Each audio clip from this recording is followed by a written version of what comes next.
Čaute kamoši, došli mi nápady na videa, tak som sa pýtal chatu, čo mám natočiť. Vylepšil som si štúdio iba za 35 € z Actionu. Hej, takže poďme sa na to pozrieť, čo som kúpil.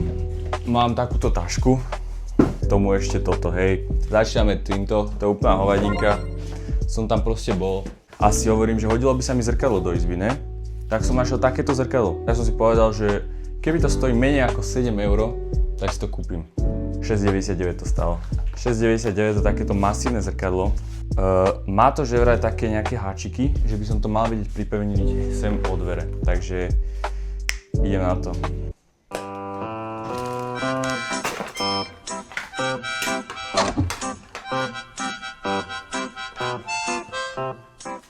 Ty kokos, jaký som ja božek staviteľ. No do riti. Mne nejdu zavrieť dvere.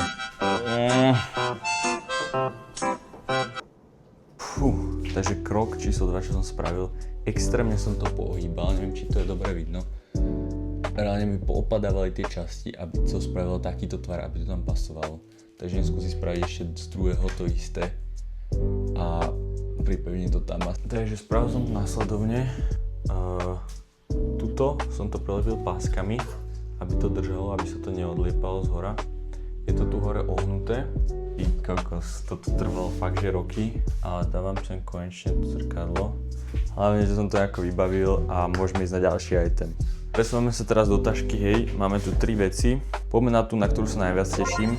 To je toto. Už som to otváral, lebo som chcel vidieť, jak to vyzerá.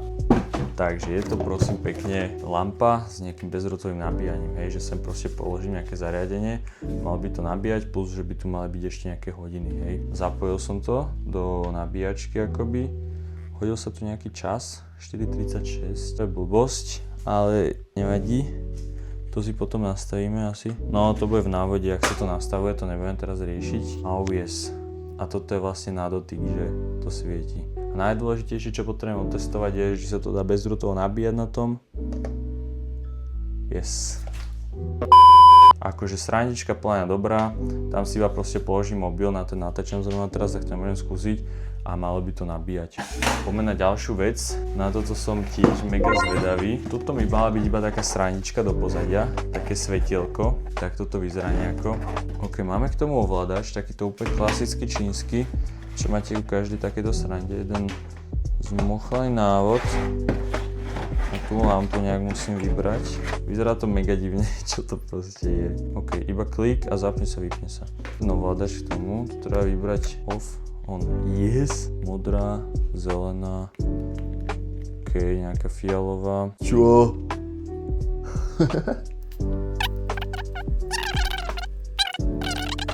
Ty kokos, akože dobrá stranička. Som to chcel zrovna, aby to tak tematicky ladilo s týmto, že sú to také tvary akoby. To dal takto niekam, možno takto sem, do rohu proste, iba aby mi to tak robilo takú atmosféru. Akože pohodička, stále to podľa nejakých fakt 6-7 €, 7-8 €. A presúvam sa k poslednej veci a na to som zvedavý úplne najviac zo všetkého, pretože o to nemám žiadne očakávanie. To som si zobral, lebo som povedal, že niečo také by sa mi hodilo, ale toto akože normálne vás odpáli. To je prosím na natáčanie, taký ten klasický kruh, ale toto má ventilátor v sebe. Chápete? To je jaká blbosť. Takže poďme to otvoriť. Toto sa mi zdá, že možno, že bolo najdrahšie, lebo je tu aj najviac takých vecí. Ty kokos. Fuj, ale smrdí tak čínska fabrika. Toto je...